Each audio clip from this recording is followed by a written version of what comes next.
Hello friends, welcome back to Angel and Blessy vlogs. இன்றைக்கி நம்ம என்ன பதிவு பார்க்க போகிறோம் பார்த்தீங்கன்னா, சேமியா வச்சு வெஜிடபிள் பிரியாணி எப்படி பண்ணான்னு பார்க்கலாம். வெஜிடபிள் புலாவ்னு கூட சொல்லலாம். இப்போ நான் அதற்காக 6 பாக்கெட் அணில் சேமியா எடுத்திருக்கேன். அதை வெறும் சட்டியில் எண்ணெய் விடாமல் வறுத்து அதை எடுத்து வச்சுருக்கேன். இப்போது ஒரு பாத்திரத்தில் ஆயில் சேர்த்துக்கலாம். அது கூடவே கடுகு சேர்த்து, கடுகு பொரிஞ்சதுக்கப்புறமா பட்டை, கிராம்பு, ஏலக்காய் இதை நான் சேர்த்துருக்கேன். சேர்த்து இது பொரிஞ்சதுக்கப்புறமா கட் பண்ணி வச்சதான 2 பல்லாரி வெங்காயம், பெரிய வெங்காயமாக 2 பெரிய பல்லாரியாக இருந்துச்சுன்னா 1 சேர்த்துக்கோங்க. மீடியம் சைஸ்னால் ஒரு 2 பல்லாரியை கட் பண்ணி அதை சேர்த்துக்கோங்க. நான் 2 பல்லாரி வெங்காயத்தை கட் பண்ணி சேர்த்துருக்கேன். வெங்காயம் நல்லா வதங்கட்டும். வெங்காயம் நல்லா வதங்கக்கப்புறமா நான் 2 மீடியம் சைஸ் தக்காளியை கட் பண்ணி அதையும் இதோட சேர்த்துருக்கேன். சேர்த்துட்டு இது நல்லா வதக்கி விட்டுக்கலாம். நாம் இந்த சேமியாவில் சிக்கன் பிரியாணி மாதிரி பண்ணாலும் நல்லாயிருக்கும். நான் அன்றைக்கி வெஜிடபிள் சேர்த்து தான் பண்ணியிருக்கேன்.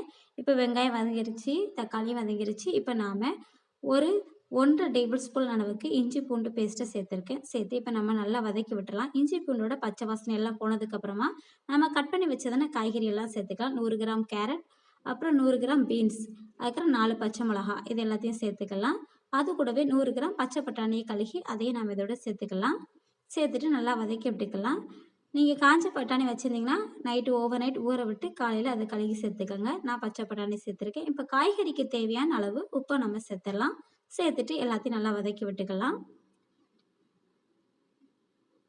இப்போ நாம் இது கூட மஞ்சள் தூள், அதுக்கப்புறமா 1 டேபிள் ஸ்பூன் அளவுக்கு பிரியாணி மசாலா சேர்த்துருக்கேன். ரொம்ப சேர்த்தா காரம் இருக்கும். நம்ம ஏற்கனவே பச்சை மிளகாய் சேர்த்ததுனால பிள்ளைங்கள்லாம் சேர்த்து சாப்பிட்றதுனால நான் காரம் கம்மியாக தான் சேர்த்துருக்கேன்.